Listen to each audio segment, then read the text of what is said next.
This is Akashvani, the news read by Abhishek Mukhopadhyay.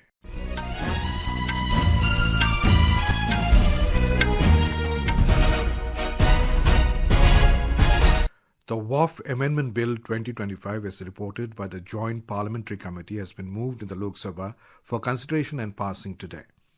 Union Minority Affairs Minister Kiran Rijiju moved the bill, saying that the bill has nothing to do with the religious practice of Muslim and it only deals with the properties related to Waqf boards.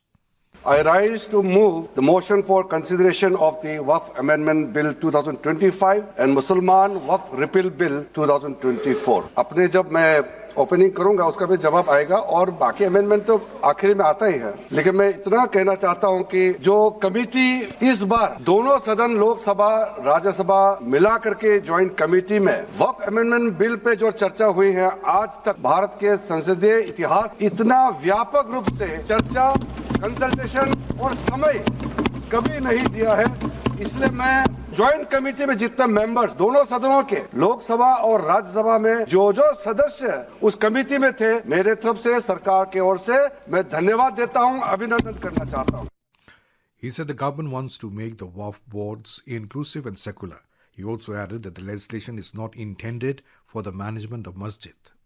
Government किसी भी धार्मिक व्यवस्था को, किसी भी religious institution, कोई धार्मिक काम में हस्तक्षेप करने नहीं जा रहा है। ना ही वक्फ बोर्ड किसी धार्मिक स्थल का व्यवस्था में कोई भी तरीके से हाथ डालने का प्रावधान है, बिल्कुल नहीं है। अगर हम ये क्या झूठ बोल रहे हैं, ये कॉन्स्टिट्यूशन को नहीं मानते हैं। किसी मस्जिद का मैनेजमेंट को हम हस्तक्षेप करने का कोई इसमें प्रावधान नहीं लिया जा रहा है। ये वक्फ बोर्ड का जो प्रावधान किसी मस्जिद, किसी मंदिर, किसी धार्मिक स्थल का व्यवस्था का कोई लेना देना नहीं है। ये सिंपली एक प्रॉपर्टी का मैनेजमेंट का विषय है।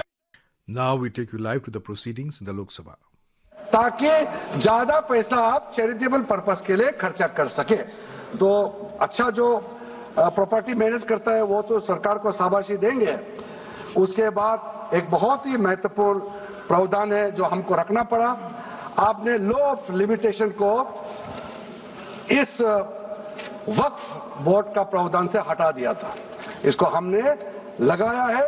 तो आप तो मालूम है the limitation act of 1963 will now apply to the Waqf property claims from the date of commencement of this act aiming to reduce prolong litigation.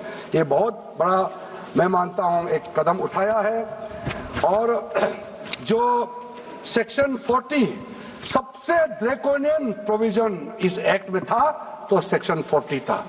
Section 40 के तहत वक्फ बोर्ड, आप लोग बार बार कहते हैं ना ये ऐसा नहीं है, ऐसा ही है। सेक्शन 40 में किसी भी जमीन को आप वक्फ प्रॉपर्टी डिक्लेयर कर देता था, वो प्रॉपर्टी को हमने हटा दिया है।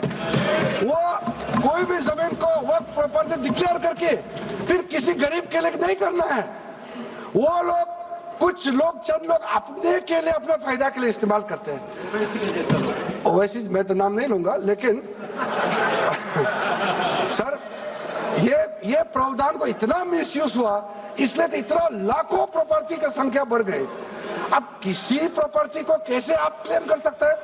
इसलिए इस सेक्शन 40 की वजह से, अध्यक्ष महोदय जी, इस सेक्शन 40 की वजह से कई मुद्दे इस देश में आया है। आज पूरा हमारे देश का क्रिश्चियन कम्युनिटी, जो कैथोलिक चर्च काउंसिल के लोग, भारत चर्च ग्रुप के लोग, केरला में हो, देश भर में आज पुकार के क्यों कह रहा है कि वक्त संशोधन बिल जल्दी पारित होना चाहिए।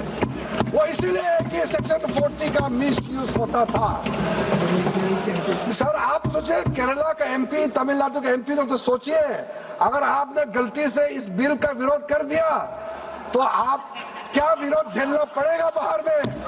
अब कल्पना कीजिएगा अभी से, आप सोचिए। मैंने पिछली बार में बताया सुरेंद्रेश्वर टेम्पल के बारे में, तो आपको बताया जब बाकी कोई धर्म ही नहीं था तब ये सुरेंद्रेश्वर टेम्पल था। And that is the end of this news bulletin.